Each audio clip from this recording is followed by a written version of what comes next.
এরপরে প্রশ্ন হলো, আমাদের এলাকায় ধর্মীয় অনুষ্ঠানে হিন্দুদের দোকান থেকে মিষ্টি ব্যবহার করা হয়, এই এলাকায় কোনো মুসলমানের দোকান নাই এমন নয়, তাহলে এটা কি জায়েজ হবে?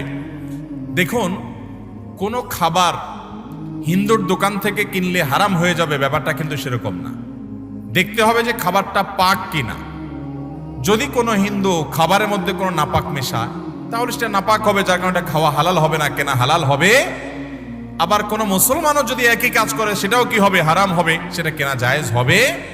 তবে এটা ঠিক যে আপনি সন্দেহপূর্ণ মনে হলে সেটা অ্যাভয়েড করে, যেটা সন্দেহপূর্ণ নয় সেটাকে অগ্রাধিকার দিবেন। কথা বুঝেন নাই? যদি মনে হয় যে এখানে সন্দেহ আছে হারাম মেশানোর, নাপাক মেশানোর, তাহলে সেটা অ্যাভয়েড করবেন। বাট এটা জরুরি না। হিন্দুদের সাথে কেনা বেচা করা জায়েজ আছে না নাই? খ্রিস্টানদের সাথে কেনা বেচা করা জায়েজ আছে না নাই? সাহাবা ইকরাম করেছেন, নবী সাল্লাল্লাহু আলাইহি ওয়াসাল্লাম করেছেন, তাদের সাথে সাধারণ সকল লেনদেন করা ইসলামে জায়েজ আছে।